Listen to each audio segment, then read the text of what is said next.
Talk about the incident of Avraham Avinu with Ishmael, the birth of Ishmael and all these things. Very important topic matter, because it affects us until this day, all this issue with Ishmael and all these matters. So let's get started. So it says like this, right, that Sarai Eshet Avram lo yalda lo vela shivcha mitzrit ushma Hagar. So it says, right, that Sarai, the wife of Avram, was barren, right? She didn't have children. She was shut up from having children. And because of that, she wanted to try all kinds of things. You know how people are. When they don't have children, they try this, doctors and this, medicines and all kinds of issues and test tubes and laboratories and everything they try. So she also wanted to try something, maybe to get her to have a child. So what did she do? She tried something which was more like a spiritual thing here, not doctors and not right, things like that, not the medicinal things, but spiritual. What was the spiritual? Spiritual was, she said that let me take my shivcha, right, my maidservant, and in the schut that I will let her marry my husband also. So maybe in that schut I also deserve to have a child. That was her machshavat, that was her thought, that was her strategy. So what happened was that where did she come from, this lady Hagar? Her maidservant. They say, right, the Chazal, that they picked her up on the way when they were in Mitzrayim, when they were in Egypt. So they picked her up over there. What does that mean, picked her up?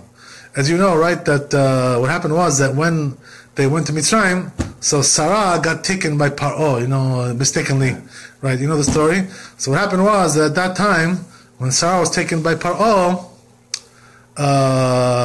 he had to give her back because she was a married woman. He didn't know. It was a mistake. And then what happened was that when Paro escorted them out of Mitzrayim to leave, he also did one thing before he escorted them out. What did he do? He said, you know what? I see that this family is a very unique family, very, very unusual family. So he said, you know what? Maybe I should take my daughter, who was a princess over there in Mitzrayim. She was a princess. She said, you know what? Let me take her and give her to go with them. Why? Because it's better that she should go with them and be a maidservant in their house than to be a king in somebody else's, to marry a king in somebody else's house. Why? Because Avraham Avinu was so chashuv, he was so important, he was so holy, and Paro saw that. So when he saw all these things, he said, for sure I want my daughter to be part of that. Part of that, so he was so impressed by Avraham Avinu. His holiness, his prophecy, right? All these things. He was a prophet, he was a holy man, he was a teacher, he was whatever. So all these things. So what happened was that Paro decides, you know what? Better that I should give her as a maidservant to go with Avraham Avinu. By the way, you see from there an amazing thing, you see how important Avraham Avinu was, in the eyes of that generation, that they were willing to do something like this. Paro, the great king of Egypt, wanted to give his daughter to be a maidservant in his house even. So what happens is that now Hagar, who is a princess, basically, she was a princess, now she's a maidservant in the house of Abraham. So what happens is that now, all of a sudden, she's going to get hooked up with Abraham himself, because Sarah Imenu wants that. So what happened? It says right in the pasuk that this was the decision of Sarah Imenu, this whole thing, this shidduch. What does it say? Vatomer Sarai el Avram, hine na atzarani Adonai miledet bo na el shivchati, ulai ibane mimena vaishma Avram lekol Sarai. So it says right that she tells Avram, says, you know what? Take her, marry her, and this way maybe I'll, in the schut of me letting her do that, I'll also have children. So, and Avram agreed to it. Why did he agree to this whole situation? Because Sarah, had Ruach HaKodesh. She had like prophecy, she was a prophetess. So because of that, he knew that everything she says comes from God, Not everything, but a lot of the things that she said, these advice that she gave him throughout their life, he knew very well that, was coming from a higher source, from God. Not only that, right, the Chazal say that she was even higher in prophecy than he was. She was even on a higher level. So that's an amazing thing. Hi. You want to sit down, listen? Sure. Is there like a Rabbiton Iris here today? I don't think so. It's closed today. Yeah. It's closed? Yeah, take a chair. You can come and join us. We're doing a lecture here. Yeah. So we have to continue. So as we said, right there, you can take a chair. Yeah. Okay. So as we said, right, that she tells Abraham, marry this lady. So that's what he does. He marries her. You know what I'm saying? But the truth is, right, that the Mefarshim say, the commentators, they say that this marriage was not exactly a regular marriage, in the sense that what? That she still remained a shifcha. She still remained the maidservant of Sarah. She wasn't, there's like different degrees of, servitude and freedom in Jewish law. Right? So there is a slave, and there is a free person, that's the way it is, right? So she was a maidservant, and that designation as a maidservant never changed with her at this time anyway, right? Then later on it did change once Sarah Imenu died. Yeah. So the Jewish people, you can say out loud. Okay. They have like servants, like Jewish people, or only different? So in Judaism, there's two types, right? There's two types of servitude. There's a goy, right, who or a Jewish slave also. There's two things, they right? Could have Jewish slaves. Yeah, but it's a different kind of a law, though. It's a different type of a servitude. But they're both considered to be similar, concepts, whatever. You have both of them. The difference is, right, that the Jewish slave is like temporary only. Up to 7 years, and then you got to free him, right? That's the way it is with Jews. But with a non-Jewish slave, you can keep them all their life. That's the way it is. So getting back to where we were, so what happens now? ותיקח שרי אשת אברהם את הגר המצרית ושפחתה מקץ 10 שנים לשבת אברהם בארץ כנען ותיתן אותה לאברהם אישה לא לאישה. So what happens now? There's another thing over here, right? There's a Jewish law here going on. What's a Jewish law? Jewish law says that if a person marries somebody, marries a woman, and 10 years he stayed with her and they didn't have children, so he now should divorce her and marry somebody else. That's what it says in Halakha, Shulchan Aruch. Why is that? What's the reason? The reason is because for some reason, he wasn't able to have children with her. Maybe she's barren, she's not fertile. So therefore, he should go and marry somebody else, divorce her, and marry somebody else. That's what it says in Halakha. So that's exactly what the Pasuk says over here. The verse says, right, that after 10 years, then he divorced her. He didn't divorce her, but he took a second wife. Right? Sometimes they divorce also, because, today you cannot have two wives. So because of that, sometimes a person gets divorced and then marries somebody else. By the way, today there's two different customs, right? There's the Ashkenazi custom and there's the Sephardi custom. The Ashkenazi custom is that they don't do that anymore nowadays. That they don't divorce their wife after 10 years because she didn't have children. They keep going, and whatever happens. That's what they do. For some reason or other, they stopped that. They stopped this custom, right? Which is really halakha. It's not just a custom; it's halakha. It's important in Shulchan Aruch. How about in Sephardi? So in the Sephardi world, right, they do it until this day. That if a man has a woman and he cannot have children with her, he divorces her. So, he's not really. They don't really obligate him to do it. But if he wants, to do it, they allow him. The truth is, according to halakha, he's obligated. That's really what it is. Nowadays though, it's a little bit different. You know why? Because they can now find out who's the one who's got the problem. Is it the man or is it the woman? Right? There's all kinds of things. There's tests. There are all kinds of issues. So before they get into divorce, probably what they should do first is to check who's got the problem.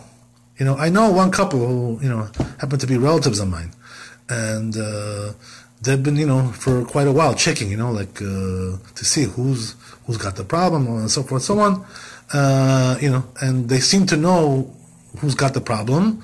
So, they're trying some kind of medical things, to intervene there, whatever it is. But in those days, right, they didn't have this issue, of checking, medically these things. They had Ruach HaKodesh, they had prophecy. So, they probably, they're right. Avraham Avinu, his family, they for sure had that.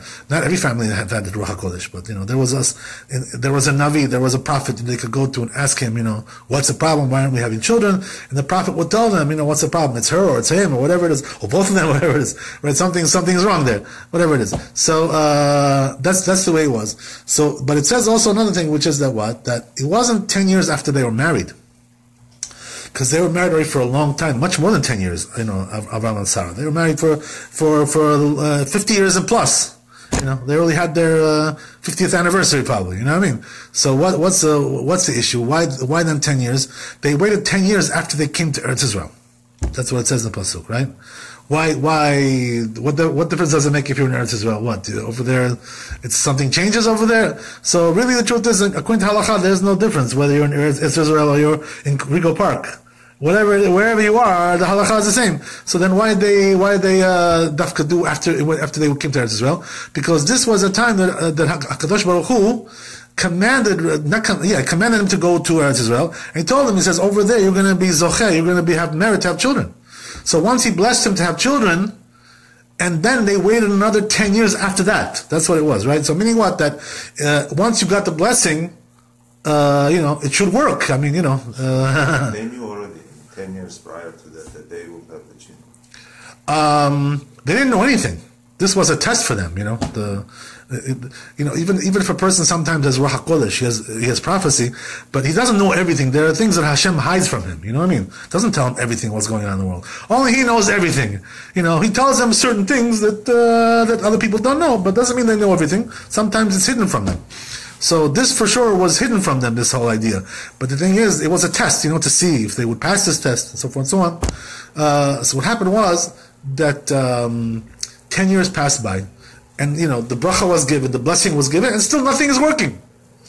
So at this point, they knew, they had to do something, they had to go according to Shulchan Aruch, according to Halakha. So that's what they did. So this is why now, after 10 years, after they came to Eretz Israel, this is the time that now he gave her a right to marry Hagar. But as what I was saying before, is that even though he married her, she still retained her status as a maidservant. We know what age was Hagar. When they got married? No. It doesn't really say. I don't find anywhere where it talks about that. But probably you could assume that she must have been a very young lady. Why? Because if she was a princess in the house of her father, that means that she was very young. Why? Because in those days they got married very young. They didn't wait. A king wasn't going to keep his daughter around until she's 18 or 20. For sure not. Once she's 12, 13, she's going to be out. That's it. Shipped out. That's the way it was in those days. Things were different then. They got mature very early in those days. It was a different kind of a makeup of a person. It was different. So bodily and also psychologically, everything, intellectually, everything was different. So what happened was that he took her and takes her, but she still remains a maidservant. What difference does that make? Because she was still working, for Sarah, doing her chores. That's nothing changed regarding that. So it says in the pasuk. Let's continue. Vayavo el Hagar vatar vatere ki harata vatekel v'gibirta b'einea. So it says in the pasuk, right, that right away, once he took her, she got pregnant right away. So it says in the Rashi, it brings us from the Chazal, that she got pregnant from the first time. The first time they were together, the first night, boom, she got pregnant right away. And so what do we care about that, if it was the first night or not? What difference does it make to us? So the difference is like this, right? That she thought, once she got pregnant, Hagar, so she had these thoughts in her head. What was the thoughts in her head? She said, oh man, how is it that I got pregnant the first night? You know what I mean? But her, Sarah, she's been trying to get pregnant for over 50 years. She still hasn't done it, So it must be, her conclusion was that, this Sarai, this lady, she shows herself as like a righteous woman, but it must be that she's not really, because if she was really righteous, she wouldn't have to wait so long, she wouldn't, so because she came up with this conclusion in her head, which was erroneous, by the way, but still, that was her conclusion. So what happened was that, she started to behave differently in the house. What does that mean? That, as I said, right, she stayed a maidservant at this time. But, she started to behave with chutzpah, with arrogance with Sarah Imenu, not to serve her properly, to speak words of, chutzpah, arrogance in front of her, to do all kinds of things like that, not to do what she wants exactly, all these things. So what happened was that Sarah, understood very well what was going on here. She was doing this kind of disrespectable behavior. So she, was tolerating it. But then what happened was that it came to a boiling point. You know what I mean? The boiling point came. She already understood that this was gonna, make her, embitter her life. So she comes to Avraham Avinu. ותאמר שרה אל אברהם, חמסי עליך אנוכי נתתי שפחתי בחיקך, ותראה כי הרעת ויקל בעיניה, ישפוט אדוני ביני וביניך. So what happens? She got really, she lost her composure. So she calls Avram and she says, you know what? I want to speak with you. She says, I'll tell you something. You messed me up. I have to tell you. I have a gripe with you. She tells her husband, right? What's a gripe? That I had to give this lady to marry you, my maidservant. That was bad enough as it is. I had to, bear this embarrassment like that. Whatever, okay. But I did on my own volition. But now I have to also, get this chutzpah from her, this arrogant behavior, disrespectful, and so her claim, she was mad at Abraham for this. What's the reason? Why was she mad at Abraham? What's his fault? She told him to marry her, so then what are you complaining now? That's the question, right? So her claim was like this. Her claim was, that when you were praying that you should have children, you were praying, Hashem didn't give you children for a long time, so what you did was you only prayed for yourself and not for me, and therefore you got answered, but I got stuck, in the back door, in the back room somewhere. You understand? So you left me out of this whole blessing, and you did it only for yourself. That was one claim that she had. Against Abraham. Second claim was what? That you see how she behaves, this lady, it's apparent to everybody. Everybody sees it. She, she disgraces me. She embarrasses me. And you don't object. You don't say nothing about that. You should object. You should tell her, this is not proper to behave like that. So he says, because of that, I have a gripe with you. I have a case with you. So what did she do? She, got really upset with this, and she cursed him, That's what she did, what was the curse? So it says, right? Ishpot Adonai beni uvenecha. That's what she says, right? Hashem should judge between me and you. Right? I want judgment, she says, So this, this needs to be examined, this whole thing. I'll tell you why. Because this is not a good thing to do, you should know by that. This was a mistake that she made. What was the mistake? The mistake was, you're the one who went and asked him, to marry her, and now, you have gripes and complaints, What kind of thing is that? He did it because of you, and now you're coming back and cursing him. It's not right to do such a thing like that. A person has to have appreciation. What does that mean? That when somebody does something for you, you ask him to do something, and it's not something which is, something normal. I mean, it's kind of like abnormal, this kind of thing, So, he does it because he loves you. He does it because he respects you. He wants to do your wish. He wants to do your will. And you come and you curse him after that. That's what you do. It's not a good thing to do such a thing. So, how does that manifest itself? They say, right, the Chazal, that because of this curse that she did, she cursed him, so she herself got cursed. That's what happened. You understand? What does that mean? That they say, right, there's a pasuk in the Mishlei, right? It says in the pasuk over there in Mishlei, that when a person curses somebody for no reason, without justification, what happens is the curse comes back on him. And this is exactly what happened to her. Because she cursed him without justification, so the curse came back on her. So how did that curse come back? He lived 175 years, Avraham Avinu, and she only lived 137 years. 127. So because of that, she got punished herself. Her life was shortened because of that. By the way, they learn from here the Talmud, halacha, that what? That a person shouldn't curse, his fellow Jew. Shouldn't do that. Even though the person did some kind of injustice to you, right? You feel that he did something, he stole from you, he cheated you, whatever it is that he did, he disgraced you, he embarrassed you, all these things. They say, don't curse your fellow Jew. It's in the Shulchan Aruch, by the way, brought down. Choshen Mishpat, it's brought down that a person is not allowed to curse his fellow Jew. Right? By the way, there are exceptions to this rule, you should know. Sometimes you are allowed to curse, sometimes it's even a mitzvah to curse somebody, But what we're talking about here is that we're talking about when it's like, personal issues, You have personal gripe with somebody, for that you shouldn't curse them. Something between you and him, a personal issue. You're allowed to curse somebody because he's a rasha, because he's a wicked person. He's a sinner, he causes others to sin also. So a person like that, it's a mitzvah to curse him. It's sort of like it's a good thing to do, So we say, right?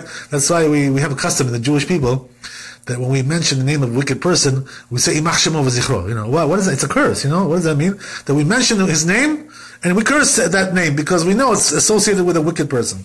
So we say imach shemo v'zichro, we curse him. So when we say you're not allowed to curse your fellow Jew, it's talking about personal issues. Something happened between you. There was a rift. There was a fight. Whatever. But for that you shouldn't curse somebody. Talk it out, whatever it is, and try to come to some kind of a conclusion. Some kind of a settlement between you and him. The truth is, by the way, that the Gemara says something interesting there, right? Which is what? That the truth is, we find many times, in the Bible, that there was curses that went on between Jews, time of David HaMelech, all kinds of places. David HaMelech was, he cursed a few people. There's people that he cursed, and he knew what he was doing. He knew very well this halakha. Believe me, if we know for sure, he knew. But the thing is like this, right? That they say that when we say, right, you're not allowed to curse somebody. When is that? That's only when you can take him to Bet Din, right, to a Jewish court and sue him for the injustice that he did to you. If you can do that, you have that option, and you don't do it, and you curse him, so then the curse comes back on you sometimes. You know what I mean? That's what happens. You get punished first, right? What does that mean? That a person, that what happens is like this, right? That a person sometimes he justly cursed somebody. It was a good reason why he cursed him. He did something really, really bad to him, Took away his parnasah, he stole his wife, he stole his children, whatever it is, he did something really, really bad. So the truth is, right, that when a person, does something like that, such a terrible thing to his fellow man, he really deserves to be cursed. That's the truth. But the thing is, that even though he deserves to be cursed, nevertheless, if you can get that thing in Bet Din, in the Jewish court from him, whatever you want to get from him, and the Jewish court can take care of that for you, and you don't avail yourself of that option, so they say, right, that even though he did something really bad to you, that person, and you cursed him, so what happens is that the curse will come on him for sure. For sure, that curse will take effect. But what they do is they punish you first. What does that mean? They punish you for cursing him also.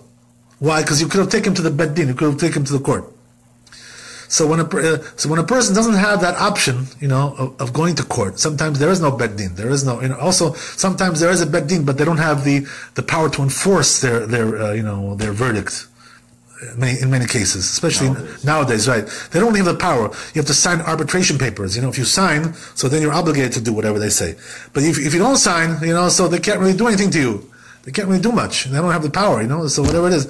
So the point is, right, that a person has to know all these rules. But in general, by the way, a person should be careful not to curse his fellow man, as a general rule. Right? There are exceptions, as we said, but as a general rule, don't get into this kind of stuff. Try to find a different way, try to first of all try to forgive him. Maybe you can forgive him also. That's the best thing to do. If it's something that wasn't so bad, something that wasn't really, really that bad.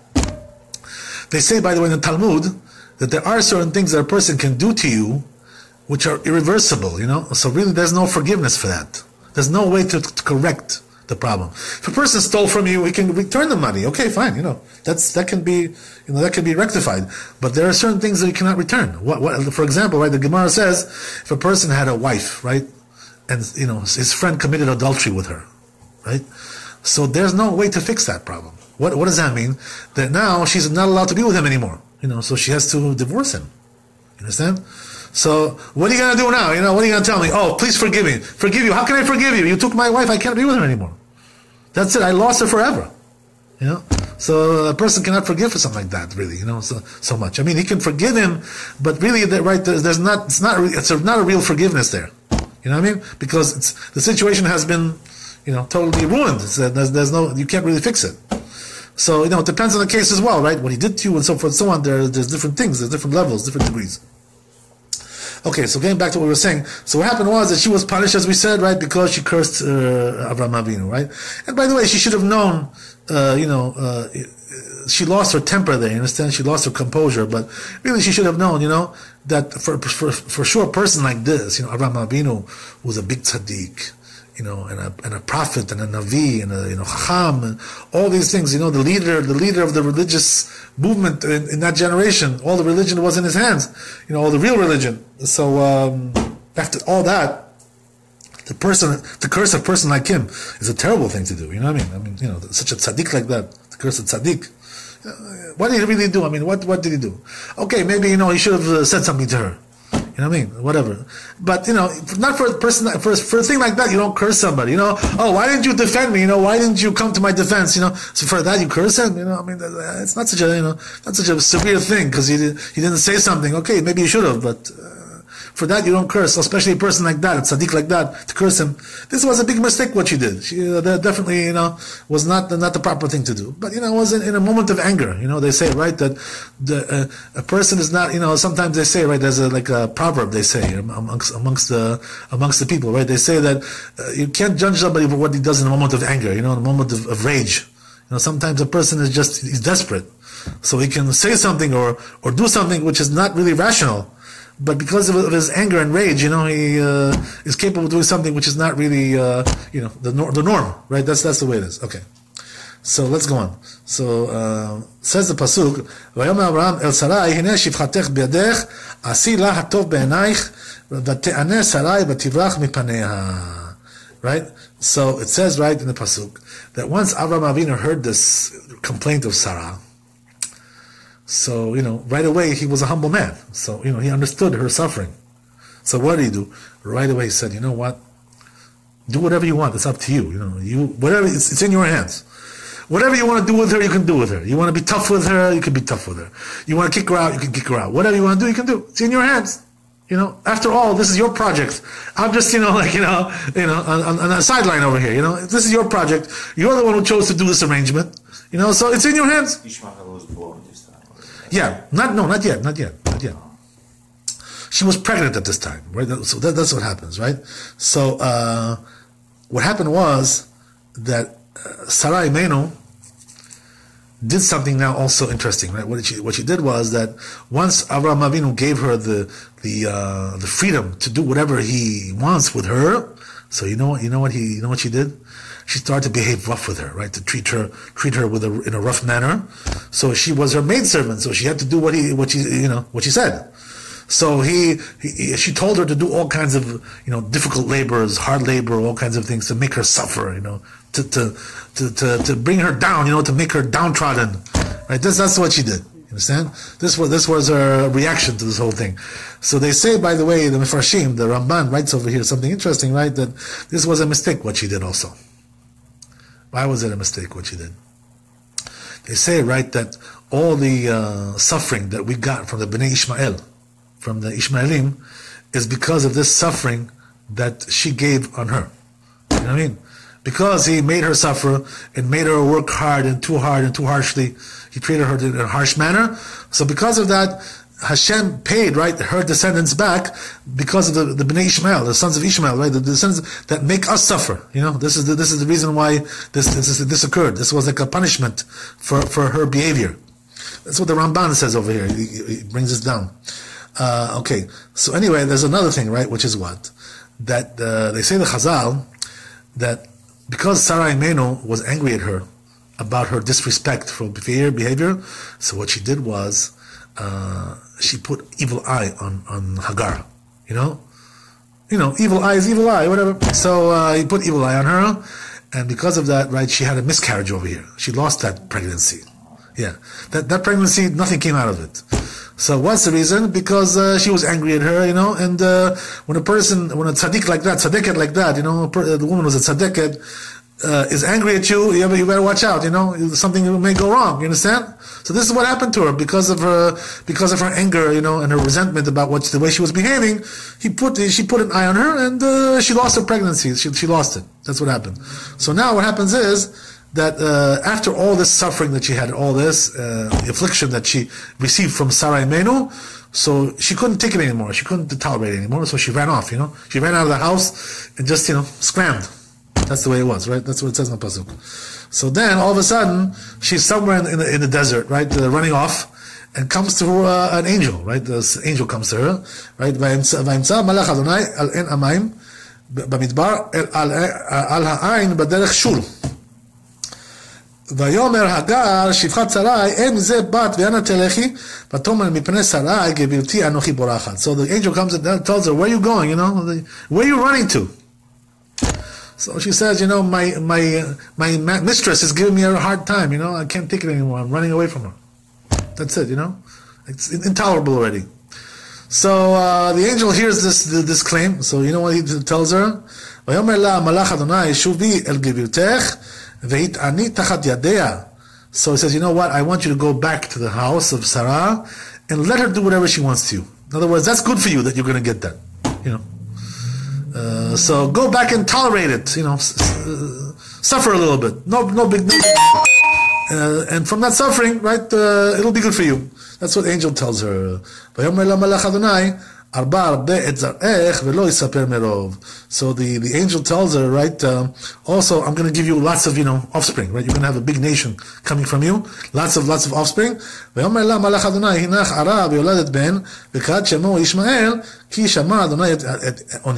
So the angel tells her another thing, which is what? Says you're going to get pregnant again, right? Even though you lost this one, you're going to get pregnant again. And this time, he tells her, right, you're going to have a ben, you're going to have a son, and you're going to call her Ishmael, right? That's what you're going to call her. Ki shama Adonai et oniech. So it says, what's the reason why you're going to call her Ishmael? Because Hashem heard your affliction. Ishma, right? It's here. El, God. So God heard her affliction, that she was being afflicted by Sarah. And that therefore, right, he had this son, and as we said, right, that this is the reason why they were afflicting us throughout these generations, because of this affliction that she received from her. Okay, so then it goes on to say, so it says regarding Ishmael, right, what kind of personality he's going to have, what kind of character he's going to be. So the pasuk says, right, that he's going to be Pere Adam. So Pere Adam means what? That Pere is a wild donkey, and Adam means a man. So meaning what? That you're going to have a person with a mixed personality over here, Sometimes he's a wild donkey. Sometimes he behaves like a man, Two different, 50-50, Sometimes here, sometimes there, right? So what does that mean? That, what's the reason for this? It says this foreknow, by the way, interesting thing, right? That the reason he had this split personality, Ishmael, is because, of the parents, right? Abraham Avinu was a tzaddik, a man, right? He was a man. So from that, he got the characteristic of a man, right? A person who's, somebody who's wise and smart and, and worldly and, a leader and all these things. That was a characteristic of Abraham Avinu. On the other hand, right, because of Hagar, right, that she was Egyptian, right? So that was the side of the Pere, right? Because the animalistic side. So therefore, right, because he came from two, conflicting parents, right? One from this side, one from the other side. So therefore, he himself turned out to be like, hybrid kind of a thing. You understand? That's what he turned out to be. That's the way he was. So that's what he tells her, right? That's one thing. But then he tells her also another thing, right? Which is what? Yado bakol b'yad kolbo, right? So this is an interesting thing, right? According to the simple explanation, right? Just the translation is what? That his hands will be with everybody, and their hands will be on him also. One question. Yeah. This Hagar basically never took the Jewish. She was never converted. You know what the Chazal say, right, regarding Hagar? She went through several phases over here. What are the phases? As we said, right, that she originally came from the house of Paro. She was a daughter of Paro. Right, so she came from, the side of Tumah, the side of impurity, the side of, all the idolatry that was and the sorcery that was in Egypt. So her roots were not good, you know what I mean? But later on, as she stayed in the house of Avram, over a period of time, she started to learn the good way also. You know what I'm saying? She started to adapt to that and to absorb the good culture of the Jewish people, the Jewish family. So with time, she became really more and more righteous. That's what happened, right? So in the end, the truth is, right, they say the Chazal, that she became totally righteous, Hagar. She became like a totally righteous woman. She was very, tsanua, she was very, modest, and good woman. And this is exactly why, but this took time, by the way. That's the whole thing. It was a long phase here, what we're talking about. Because in the beginning, right, we're going to see later on that Abraham Avinu throws her out of the house, right? And, with Ishmael, and throws her out, and they have to go and find some other place to live. And the reason is because they turned, her son was an idolater, so they couldn't keep her in the house with them. He was serving idols, so they cannot just stay together, from side of good, side of bad. So therefore they threw them out. And then they say also, by the way, that Hagar also, when she left the house of Abraham, she started to also worship idols again. She went back to her old ways. You know what I mean? She reverted back. But then what happened was that over time, she realized her mistake, and then she became a righteous woman. And this is exactly why in the end, right, they say the Chazal, that he took her back and married her again after Sarah died. Right. The reason was not because it's coincidence, because he was with her before. He could have found somebody else also. But the thing is that she was a righteous woman. She was a good woman. So therefore, he took her back now, as a total wife. By the way, this time she wasn't a maidservant anymore. Right. The second marriage. She wasn't a maidservant anymore. She was a real wife. And the reason is because now she was worthy of that. Because she became a tzaddikat. She became a modest, good woman, right, righteous woman. And therefore, Avraham Avinu was happy with her at that time already, So she went through a couple of phases, several stages, right? That's what happened with her, with Sarah, with Hagar. So what does that mean? That means that in the end, she pretty much reached the level of like kind of like a Jew, whatever, I don't know if she really converted. The truth is she must have converted, because if she married, Abraham the second time, that already required some kind of conversion there, because Abraham was already after the Brit Milah at that time. You know what I mean? So at that time he was already Jewish officially, right? So it required a real conversion, apparently. So she must have converted. She must have gone on the Jewish way. That's what happened, right? Let's go on. So it says, right, that also we're talking about his hands against others and others' hands against him. So what's the explanation of this? So there are several explanations, by the way, regarding this. Some say it's talking about there's going to be strife always between him and others. He goes and attacks people, and they come back and avenge, his attacks. So it's like a, back and forth, you know what I mean? It's like he's always making troubles, this guy. And making war with this country, with that country, and then they come back and attack him, like it's a cycle, cycle of violence, going back and forth, right? So you see that nothing has really changed, right? The character that they describe over here is what we see today as well. Nothing has really changed. So what are we saying over here? What we're saying is that he will make wars, and they will also get him back, right? And it says also, besides that, the Al Penei Kol Echav Yishkon, right? It says what? That he will dwell amongst all his brothers, right? Meaning what? Al Penei means like over against, parallel to everybody. What does that mean? By the way, today you can see that, what that means. Because everywhere you go today, right? Whichever country you go to, you see them over there. The Ishmaelim, right? You go to Amsterdam, you see them over there. You go to Paris, you see them over there. You go to New Jersey, you see them over there. You go to Brooklyn, you see them over there. They're everywhere. You go to Jerusalem, you see them there. You go to Ashdod, you see them over there. You can't go anywhere without seeing them.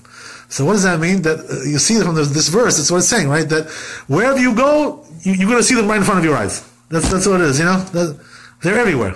That's the way it is, right? That's what he's saying. By the way, there's also other explanations regarding this verse, right, about the character of Ishmael.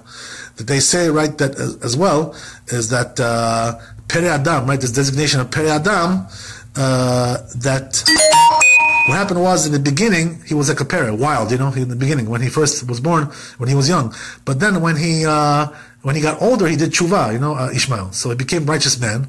So he died as a righteous man, Ishmael, So he became Adam. First he was pere, he was wild. And in the end, he became righteous. So that's the right, Ishmael did tshuva in the end. That's what they say, right? Chazal. By the way, the interesting thing is that they say in the Talmud, in the Masechet parak, in the first chapter of Masechet Avodah Zarah, they say that the children of Ishmael, also the descendants of Ishmael, are destined to also do tshuva in the end. You understand? So what does that mean? That after Mashiach comes, when the Geulah, when the redemption occurs, so they're going to also want to join the Jewish people as well. It says in the Talmud. But at that time, what's going to be? They're going to want to convert. You understand? But the Talmud says, right, we won't convert them though. What's the reason why? So the answer is, right, that you have to know that there are certain periods in Jewish history where we didn't accept converts. And there's a reason for that, right? It's not just for, coincidental, right? So they say in the time of David HaMelech and Shlomo HaMelech, they didn't accept converts. What's the reason why?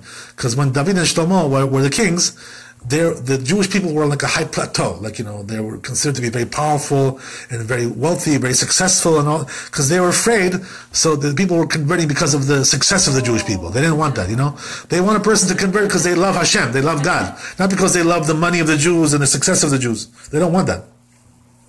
So in times of David, right, he was a big warrior, David. So because of that, all the surrounding nations around him were all afraid of him, David.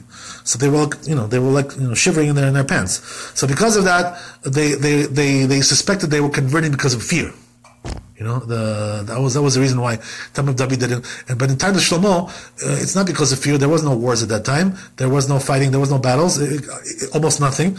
But what happened was that because of the wealth and the Jews became very wealthy, right, and very prominent. Because of that prominence, so this is the reason why they didn't want to accept converts at that time as well. By the way, even though the official stance was they were not accepting converts, but it says in the Talmud, Masechet Yevamot, Tractate Yevamot, it says over there that even though they were not accepting converts, they were doing basement conversions. You know what I mean?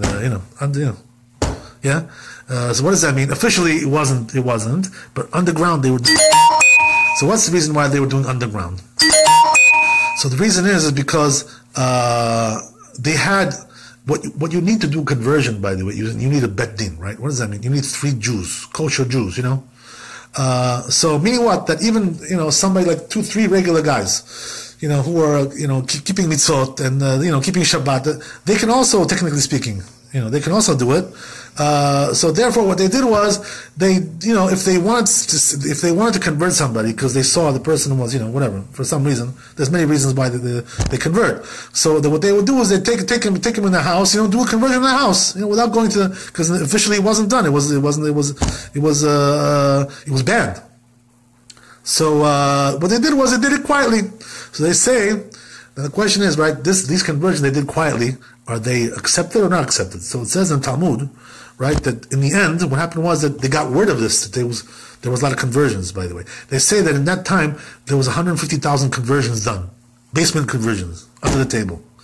So the rabbis checked all these conversions, they checked them out to see if they were kosher, because a person could do conversion that's not kosher also, like reform conversion, conservative, that's not kosher, that conversion. So you could do 100 times convert the guy, but he's still a goy. You understand? You have to do orthodox. It has to be orthodox conversion, right? With a proper, proper ceremony, proper Jewish law, proper rabbis also, as we said, right? The rabbis, the bet din has to be, people who are kosher Jews. Doesn't have to be that they're the biggest scholars in the world, but they have to be kosher Jews, people who believe in the Judaism, right? The problem is that these conservative rabbis, the reform rabbis, they don't really have the proper belief. They have false beliefs. So even though they may be keeping, some of them, they keep keeping Shabbat. There are some conservative rabbis, by the way, who keep Shabbat. You know what I mean? They don't drive on Shabbat. They don't do all the labors.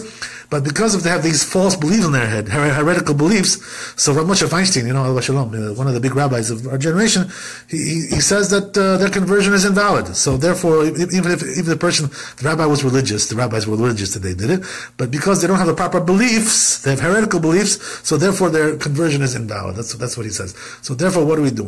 In our times, what we do is that if we have somebody who converted conservative or reform, we have to do another conversion. There's no other choice, sometimes they start out over there and then they have to come to us in the end. That's the way it is, right? sometimes there are people who do like 2-3 conversions in the end. They go crazy, Again, another conversion, How many conversions can I do, But the problem is that each time they're doing conversions in the wrong place, which are not accepted by the Jewish people. So they have to do another one and another one.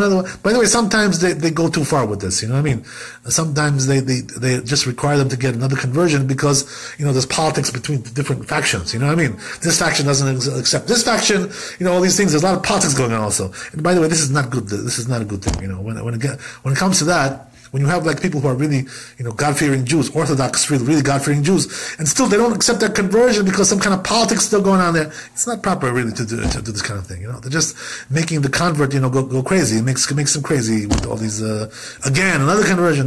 It's not accepted over here. It's not accepted in Israel. It's not accepted in in America. It's not accepted in New York. It's not accepted in Brooklyn. It's not accepted over here. Do another one. 5 conversions have to do. They make them crazy. It's not nice. It's really considered to be a sin somewhat. If you do this to a convert, so you give them such hardship like that. It's not right to do that. It's not a good thing to do. But sometimes it's really, really necessary because, as we said, right, the conversion was done by non-kosher people, whatever. Okay, so let's go on. So it says, right, regarding him that in the end he did tshuva, as we said. And let's go on. So he says, "Batikra Hashem Adonai adover elea ata el ro'i ki amra agam halom ra'iti achrei ro'i." So it says, right, Hagar, something interesting in the pasuk, right, in the verse. She says, right, that I see an angel now, and this is already, I've seen angels before. So they say, right, the Chazal, that the truth is that Hagar was regular to see angels already. This was nothing new for her. Why? What's the reason? Because she was living in the house of Avraham Avinu, and the angels were all coming there all the time. So it was like they were like regular guests in his house. You know what I mean? So she already knew what was an angel. She saw them. She understood the way they communicate and everything. She knew that. So therefore, he says, "Wow." He says, "But I'm really shocked. Why? Because I thought I was going to only see it over there in Avraham Avinu's house, but now I see it also in the desert. I saw another angel as well." That's what she was surprised by that. But she already knew what an angel was. She understood all these things already. By the way, this is the reason why it's always good to be in a good environment. They say, right, that a person should live in a good neighborhood with good Jews. People who are tzaddikim, religious. People who are righteous people. Why? Because when you're around them, you learn about Judaism. You learn about all mitzvot and Torah. Even if you don't intend to do it anyway, it falls on you. Kind of like it's just like you have no choice. You're there all the time. So what happens is that a lot of people like that. That's how they become religious. How they become religious? Because they're around people in a religious area, or some good rabbis there, some good good rebbetzin, some good rabbanit. Like we have over here, Baruch Hashem, this nice lady who does beautiful work over here, Rabbanit Eliashiv, right? She's a very, very, very special lady. So God bless her. So what I'm saying is that because of that, you can learn a lot of things because you just happen to be in the right place at the right time. And this is exactly what happened to her. Because she was in the right place at the right time. She knew what an angel was. She already understood that. Okay, let's go on. So it says, right, Vatelet Hagar leAvraham ben Vaykra Avram Shem beno Asher Yalada Hagar Ishmael. So it says that she gave birth and they called him Ishmael. By the way, this name Ishmael, you should know, we already said, right, according to the verse, why they called him Ishmael. Because God heard the affliction of Hagar. Right? That's the reason why. But the truth is, right, that there's also other explanations regarding this name. What's brought down in the writings of Rabbi Chaim Vital, right, one of the big Mekubalim, who was a Talmid of the Arizal. So he writes, Rabbi Chaim Vital, something amazing, right? That he says that in the end of days, the descendants of Ishmael are destined to do some kind of battles. What does that mean? That when the final war comes, right, Gog and Magog. So what's going to happen is that they're going to stir up those wars, the Ishmaelim, the Arabs. They're going to stir them up. What that means is they're going to go and attack the Christians. They're going to go and make wars with the Christians. There's going to be back and forth with them. This one winning, this one losing, this going back and forth, so on and so forth and so on. So they say, right, they're going to make some very fierce battles against the Christians, against the other factions in this world. So what's going to happen is that that's going to be the World War III, the Gog and Magog. It's going to lead up to that. So what they say is that also what they're going to do is, right, there's a concept called Galut Ishmael that they talk about in the Mekubalim. He brings it down over there, this rabbi. What is it in Galut Ishmael? That, as we said, right, that there's 4 Galuyot that we had the four exiles that we had. The truth is that there was 5, but we call it 4. I'll explain to you why that is. Really, the first exile was Egypt, right? When they went to Egypt, that was the first exile. But that's considered to be really separate from the other exiles. What does that mean? They say, right, the exile of Egypt included all the other exiles as well. What does that mean? It had all the qualities of the other exiles, right? So it was considered to be like an inclusive exile that includes all of them. So that's like on the side. But then we have 4 besides that, 4 other ones, which is what? Bavel, right? Bavel, and then Paras. Bavel is Iraq, right? Paras is Iran. And then we had Greece, right? Yavan. And then we had Rome, right? Rome is until this day in Rome.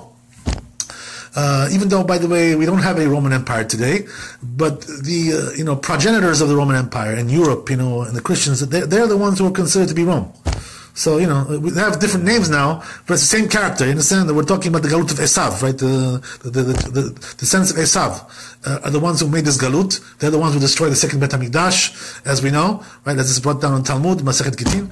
But anyway, what we're saying is that, they say the Mekubalim, that concurring with the Galut of Esav, of Rome, there's also another Galut there that works together with that, together with that.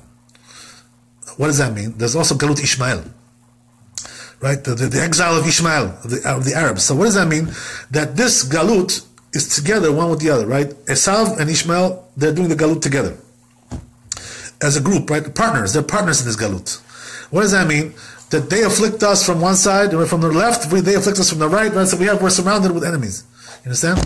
We have nowhere to run. Where everywhere you run, you got somebody over there, right? You find some Ishmael, you find some Esav. That's the way it is, right? There's nowhere to go. Until the Galut is over, there's nowhere to go. But the interesting thing is, right, that the Galut Ishmael, says Rav Chaim Vital, it's not like any other Galut. It's something else altogether. What does that mean? It says Rav Chaim Vital, by the way. He wrote this, I want to tell you, he wrote this 500 years ago, this commentary. And we read it now and we see, right, exactly what we're looking at today is exactly what he wrote. What does he write over there? So, these are things which a person could have never imagined at that time. He says over there, right, that the Ishmaelim, the descendants of the Arabs, what they're going to do is make the Galut very, very bitter first in the end, right, before Mashiach comes. It's going to be very, very bitter. So says Rav Chaim Vital, what's so bitter about it? What, the Galut in Europe was not bitter? In Europe it was very bitter over there. It was very cold. Just like it was cold and bitter over there. Bitter cold, right? So then what difference does it make between Ishmael and Esav? So says Rav Chaim Vital, there's one difference. He says, even though the children of Esav also killed us, they also killed Jews, right? Europe is stained with the blood of Jews everywhere, right? Everywhere you see the blood of Jews over there. But the difference is, he says, right, that at least the Bnei Esav, right, the Christians, they killed us for reasons. They had some kind of reason. They judged us for something, whatever it was. They had some kind of a justification according to their twisted mind. That we did something wrong. But the difference is, right, that the Bnei Ishmael, he says, they're going to start killing the Jews for no reason. In other words, they're not even going to accuse you of doing something. Like, you did something wrong, you did a crime, they don't even want that. They just want to come and put a knife inside your back. For no reason. You understand? There's no judgment, no accusation, no reason, no nothing. It's exactly what we see today, right? The terrorism that's going on. Right? Does anybody tell you why they're killing you when they kill you? No, they just say, they say what they say, they stab you and then they go. That's it. You understand? So this is exactly what he said 500 years ago. He predicted this, right? That they're going to come to this level, Galut Ishmael, that what? Indiscriminate killing for no reason. Which seems to be like a very crazy thing, You would think, like, if you didn't see this when you grew up, you would think this will never happen, something like that. I mean, how could just somebody come and kill you for no reason? He doesn't want your money, he doesn't want your credit card, he doesn't want anything, he has nothing against you, just because you're a Jew. That's it. The only reason why he kills you, because you're a Jew. That's it, So that's exactly what he writes over there. They're going to come to that. So he says it's going to get so bitter, this exile, Galut Ishmael, says Rav Chaim Vital, that it's going to get so bitter that the Jews will start crying out to God, screaming out, because they see, right, this, as we see the terrorism today, what's going on. It's horrific. They just kill you for no reason. They get on a bus, the bus explodes, they come into a restaurant, the restaurant explodes. By the way, I've seen this with my own eyes. You should know these things. I must tell you that when I was in Israel, one time I was, I went with my wife to to buy some clothing for her. We went to a clothing store. So and our kids were also with us. So we go in the store, and the salesman comes, and starts to show us things, All of a sudden, we hear like this police cars, everything, sirens, this and that, and we're looking out the door of the store. All of a sudden, they tell us, "Don't leave the store, stay there." So we're like, what? Stay there? What's going on?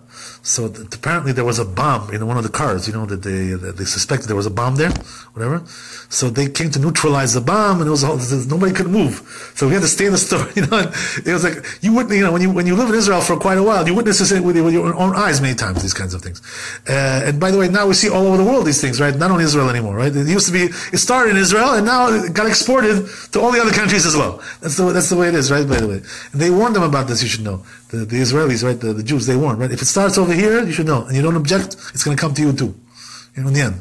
And that's exactly what happened, right? Because they didn't deal with it properly, and they tried to put it under the rug, tuck it under the rug. Nobody wanted to deal with it, so now it's coming to their back door as well. That's the way it is, right? That's the way it is, and that's exactly what this rabbi predicted, right? He said that the Galut Ishmael is talking about Galut where they kill you for no reason. There's no logic, no justification, no accusation, no court, nothing, zero. Just because you're a Jew. Which is an amazing thing. So says Rav Chaim Vital, it'll get so bad, the situation, that Jews will start crying out to Hashem, and Hashem will hear them and then redeem them in the final redemption. Right? So meaning what? What's going to trigger the final redemption? The terror of the Ishmaelim. Do you understand? The bitterness of their terror is going to bring about the final redemption. You said that after that they have to become Teshuvah. Exactly. So, by the way, it's good you reminded me about that, because I want to finish that thought, which is what the Talmud says, right? They're going to come to convert, and they won't accept them, right? As we said, they didn't accept the converts in the time of David HaMelech and Shlomo. So they also say, right? But when Mashiach comes, also they won't accept converts anymore. Melech HaMashiach, right? Mashiach is very similar, by the way, to David and Shlomo. He comes from that family. You understand? It's the same line. Same concept, basically. Basically, David was supposed to be a Mashiach. Shlomo was supposed to be a Mashiach. They just didn't succeed. Didn't succeed. So the final Mashiach, when he comes, they say that they also will not take converts in his time as well. What does that mean? That the Jews will be so, prominent and, wealthy and successful that people will not going to convert for the right reason. So therefore, right, they won't take them anywhere, and also at that time as well. So what's going to happen is that the Bnei Ishmael, they say, they're going to finally do tshuva, wake up, from their slumber. They've been sleeping all this time. They're going to come and say, we want to convert. So the Jews will tell them, I'm sorry, but, too late now. Mashiach already came. You cannot convert anymore. That's it. So what's going to be is, right, it says the Talmud, they're going to be Gerim Gurim, it says right over there. What does that mean, Gerim Gurim? Literally, this means, right, a convert which is dragged, like dragged. Literally, Something like that, right? So what does that mean? That means that what? That there are people sometimes who don't convert, technically speaking, but they start to do Jewish customs. They put tefillin, they keep kosher, all these things. But officially, they don't have any conversion. So that's what's going to be with them as well. They're going to start doing Jewish customs, all kinds of things. But we won't accept them as kind of converts. They're going to do it on their own volition. That's their business. We have nothing against that. We're not going to tell them not to put tefillin, and that's very good. That's very nice. But as official converts, they won't take them. That's what it says, right? And by the way, so we see, right, that exactly what happened to Ishmael himself, that he did tshuva. They're also going to do tshuva, the Bnei Ishmael, in the end, right? Just like, so in the end, Baruch Hashem, they'll do tshuva, but they already killed enough people as it is, right? You understand? They already did a lot of damage.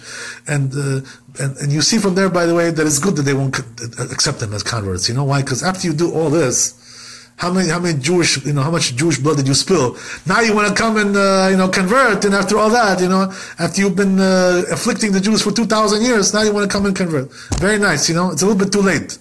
Too little and too late, as they say, right? So, that's exactly why they won't accept them, only because of all these reasons. Should we stop here? Chazak u'baruch, Laila tov. God bless you. Thanks for coming. That fast?